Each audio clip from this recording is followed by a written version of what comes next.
Hello everyone, and welcome to my General Hospital official channel. I hope everyone is having a wonderful day. Before we begin, please hit the subscribe button and give this video a thumbs up. Cyrus is envious of someone, and General Hospital has us wondering how, or even if Michael will act against Nina. The reveal of Nina's secret was the week that General Hospital fans have been waiting for. Okay, sort of. To find out how things turn out, we will all have to wait until the next week due to breaking news and a day missed. We didn't see nearly enough of Lois while she was back in Port Charles. Cyrus is also envious of Sonny. I now address you as. I have to mention that the island and outdoor wedding chapel were incredibly gorgeous before we get to the drama. Wiley and Donna were adorable, and Nina's outfit was stunning. The entire ceremony was lovely. And when Michael welcomed Nina into the family, I was taken aback. Sonny's private conversation with God, in which he mentioned his several marriages and expressed hope that this would be his final one, made me smile. Yes, most likely not. Nina Sonny wedding pics. After the politeness was over, Willow's reaction to Harmony's reappearance was absurd. She claimed that, like she has done her entire life, she had come to protect Willow. From when? This absurd claim that Harmony was a better mother and human being than Nina is a joke. Harmony must remain in the hereafter and dwell on all the wrongdoing she committed for all of eternity. More. Cynthia Watrous and Laura Wright object. Michael learns that Nina was the one who turned Drew and Carly into the SEC. Just as it appeared he was making an effort to put the past and everything else behind him and enjoy the wedding. At the very least, that was hinted at. The mystery man he was speaking to didn't mention Nina, but Michael sure made a stink over Nina for the rest of Friday's show. So how did Michael manage to learn this knowledge when no one else could? Even Sonny and Brick didn't appear to have much luck. Furthermore, the SEC would only know that Martin turned Carly and Drew in, not Nina, whom Martin claims to have never named. And exactly who was that mysterious caller, Michael? They made a point of showing him from behind, therefore he must be significant. Unknown man. Michael is aware of the truth, although he didn't become aware of it until after Sonny and Nina's wedding. Not that a divorce can't resolve it. But what will Michael actually do with this knowledge? On Friday's show, he didn't raise any issues, and from the Monday teaser, it appears that he hasn't yet told anyone what he knows. I could easily imagine Michael threatening to expose Nina's secret to everyone unless she leaves his father's house and the town, never comes back, and never speaks to Willow or anyone else. However, last week I wondered whether Sonny and Nina's marriage would fall apart and Nina would return to Valentine, which would obviously please Charlotte. I hope Michael's own plotting against his father ultimately comes to light, and Nina is the one to expose him if Michael exposes Nina and turns everyone against her.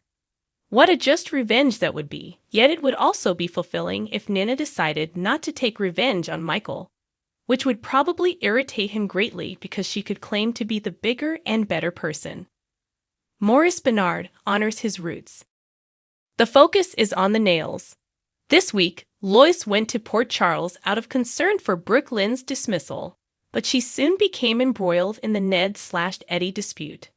Viewers have been asking for Lois to come back ever since the start of this amnesia plot. Therefore, it came as no surprise when Eddie recognized Lois and even dreamed about her just before she arrived. But was it really a groundbreaking memory?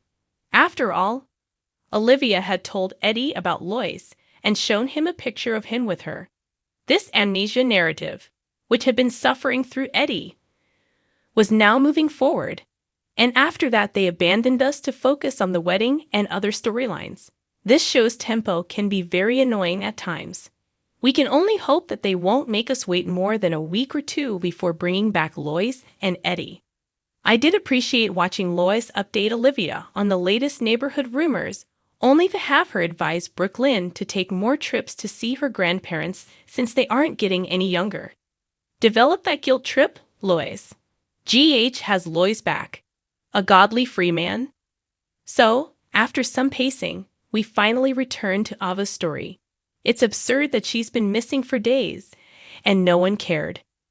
Since Ava is Nina's best friend, it is quite strange that Nina didn't insist that she attend the wedding and hasn't questioned why she hasn't been returning calls from her. The fact that Sonny hasn't heard from the mother of one of his children also doesn't appear to worry him. Pilar, on the other hand, made the decision to approach Joss after Ava forgot to pick up Avery. Nevertheless, this gave Joss and Dex something to do besides each other at last. Moving to save Ava are Joss and Dex. Who could have imagined? Visit of Cyrus Austin to GH. Ava, is this it? It ultimately came down to Mason and Cyrus seeking a means to make Austin vouch for his bad health and lack of a threat to anyone during Cyrus' early release hearing. Does the judge not comprehend the duties of a mob boss? How does organized crime operate? Is Port Charles his first place? But why not Cyrus? Everyone else has already left Pentonville. In addition, as if giving Cyrus the title of the boss wasn't enough of a surprise, they gave us the backstory that Cyrus is suddenly envious of Sonny's connection with Laura, and the fact that everyone believes he's a respectable businessman. As Austin told it, all of this has happened because Cyrus is envious of Sonny and is angry. So, is Cyrus a pikeman or otherwise closely associated with them? And has the entire plot been intended to harm Sonny's reputation? Everything about this plot just seems to lack long-term planning or thoughtful consideration. Other unrelated items. It's wonderful to have Laura and Kevin back home. And Laura is already involved in the main plot again. Essen has been mentioned, the proverbial elephant in the room, at last. Essen's lack of a social life outside of Ace and her job, as well as her lack of friends, will inevitably lead to conflict, and Kevin was dead on in his prediction. Why hasn't anyone noticed how she looks at Spencer when it's equally obvious that she feels sorry for him? The warden made a somewhat cryptic remark to Cyrus concerning Drew, telling him that he will be taken care of. What manner? To get Drew out of Pentonville. Did she plan the attack on him, or did she have more sinister intentions for him? Is he still at risk? Or was this a ploy to have the audience feel sympathy for poor Drew? Josh Swickard gave a standout performance in the moments with Gregory, Chase, and Finn. The scenes were very well acted and scripted. Gregory acknowledged that part of his hesitation to inform Chase was his last-ditch effort to maintain his ALS denial. What happens next now that the secret is out? I stand by my prior assertions that, while a terrible death is a very soap-like plot at the same time, seeing Gregory slowly die isn't exactly the escape from the real world that soaps provide.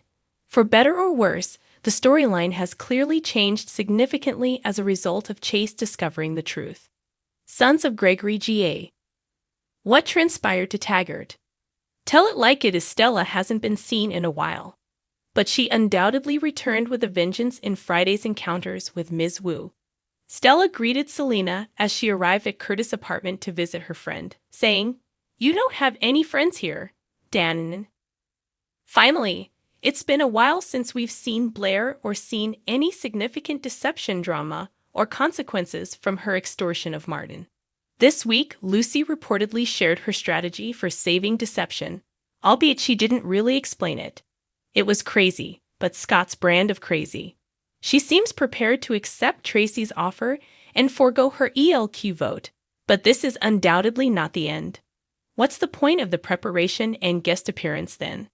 My ideas and opinions are at an end, as is this week's soapbox. Always feel free to contribute to the discussion in the comments section. Thanks for watching if you like this video, so please don't forget to subscribe my channel and don't miss any update.